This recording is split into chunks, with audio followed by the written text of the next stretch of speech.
ya Jumatano ya Majivu, kipindi cha Kwaresima, mwaka A wa kanisa. Masomo ya leo, somo la kwanza linatoka katika kitabu cha nabii Isaya sura ya 58 aya ya kwanza hadi ya 9, na somo la injili linatoka katika Injili ilivyoandikwa na Mathayo ile sura ya 9 aya ya 14 hadi ya 15.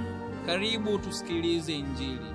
Siku ile Yesu alipofika ng'ambo katika nchi ya Wagerasi, wanafunzi wake Yohane wakamwendea wakasema, kwa nini sisi na Mafarisayo twafunga, bali wanafunzi wako hawafungi? Yesu akawaambia, walioalikwa harusini wawezaje kuomboleza muda bwana harusi akiwapo pamoja nao? Lakini siku zitakuja watakapoondolewa bwana harusi, ndipo watakapofunga. Neno la Bwana. Sifa kwako Kristo. Wapendwa katika Kristo, kipindi hiki cha Kwaresma tunaalikwa kufunga. Na kufunga ni nidhamu muhimu ya maisha ya kiroho. Inaashiria unyenyekevu, toba na kumrudia kweli Mungu. Pia katika kufunga tunaimarisha fadhila ya kiasi ambayo hutusaidia kuepukana na tamaa kwa chakula, vinywaji na tamaa za kimwili. Kwa umuhimu huo, muktadha wa somo la Injili ya leo, tumesikia wanafunzi wa Yohane Mbatizaji wanashangaa kuona wanafunzi wa Yesu hawafungi. Wanamwendea Yesu na swali lililo wazi kabisa kwamba sisi na Mafarisayo hufunga mara nyingi, mbona wanafunzi wako hawafungi? Wakitaka kujua na kuelewa ni nini sababu, Yesu anawajibu kweli, kuelezea kwa nini bado sio muhimu sana kwa wanafunzi wake kufunga. Jibu la Yesu la je, walioalikwa harusini hutakiwa kuomboleza wakati bwana harusi yupo pamoja nao? Yesu anajitambulisha mwenyewe kama bwana harusi, ambapo uwepo wake huleta furaha na hali ya kusherehekea. Hivyo akiwa pamoja na wanafunzi wake, hapana sababu sana ya wao kufunga. Lakini pia Yesu anasema wazi kuwa wakati utafika ambapo bwana harusi ataondolewa kati yao. Wakati huo ndipo watakapofunga, akirejelea mateso na kifo chake.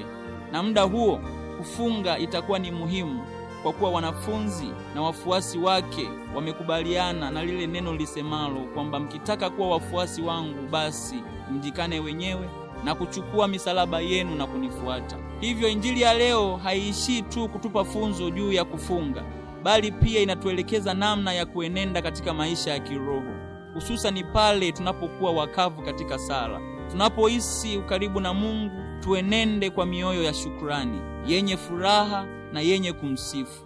Lakini pale Mungu anaposimama mbali nasi, anapoingia katika hali ya kutafutwa kwa ajili ya mateso na kifo chake, tunaalikwa kuingia katika undani wa safari ya maisha yetu ya kiroho kwa njia ya kufunga, kuwa watu wa sala zaidi, kuwa watu wa toba. Mungu atatufariji na kutuandaa kukabiliana na majaribu, kwani imani yetu itakuwa imeimarishwa na kutakatishwa kwa mfungo. Hivyo tujue kufurahi wakati wa furaha Yesu anapokuwa karibu nasi, na pia tuwe imara katika kukumbana na magumu au majaribu yawe kama nafasi ya kukua zaidi kiroho. Ni muhimu pia tuone nafasi ya hawa wanafunzi wa Yohane Mbatizaji katika somo la Injili tulilolisikia.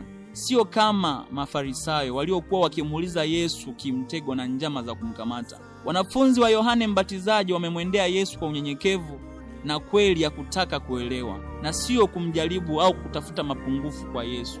Ni wazi wanatafuta kuelewa. Yohane Mbatizaji tayari alishakwisha waonyesha Yesu ni nani, kwamba kumtambua Yesu kwao kama mwana kondoo wa Mungu. Hivyo walipotambua tofauti yao na wafuasi wa Yesu, kuwa wafuasi wa Yesu hawafungi kama walivyofanya wao wakiwa na Yohane Mbatizaji, wanapata ugumu wa uelewa juu ya utamaduni wao wa kufunga. Ili wasiishie tu kuwa na mashaka au kupinga, walimfikia Yesu waziwazi na Yesu anawaelezea vizuri. Hili pia ni funzo kwetu kwamba tumwendee Yesu na majirani zetu pia kwa unyenyekevu na uwazi pale tunapoteteleka au kuwa na mashaka. Kukitokea kutokuelewana au kutokukubaliana, tusiwe wepesi wa kuhukumu, Kwa kufanya hivyo ni kutokuwa wanyenyekevu na huweza kuleta mafarakano au malumbano. Hivyo tuwe kama hawa wanafunzi wa Yohane Mbatizaji. Tutafute kuelewa hususan ya usuyo imani yetu Katoliki. Ukaribu wetu na Mungu, unyenyekevu ni jambo la msingi sana. Mambo yakienda kinyume na matarajio yetu, tusihahe au kutahamaki na kuona Mungu ametutupa mkono. Hali kama hiyo ni jaribu la kutuweka mbali na Mungu na kujaribu kutumia uwezo na akili zetu wenyewe bila kumshirikisha Mungu. Yanayotusibu katika maisha yetu ya kiroho daima sio kwa sababu Mungu yuko mbali nasi. Pengine ni kwa dhambi zetu, ukosefu wa imani au kutoelewa kwetu, ila Mungu daima anuia mema kwetu. Tumfikie kwa imani tukijua kwamba yeye daima hawezi kututenga. Na kushukuru kwa kutafakari pamoja nami injili ya leo. Niliyekuletea tafakari hii ni mimi Frateli Patrick Mswazi Dominic wa shirika la wamisionari wa damu takatifu ya Yesu kutoka seminari kuu ya Mtakatifu Gaspar de Bufalo, Kola, Morogoro. Itukuzwe damu ya Kristo! Milele amina.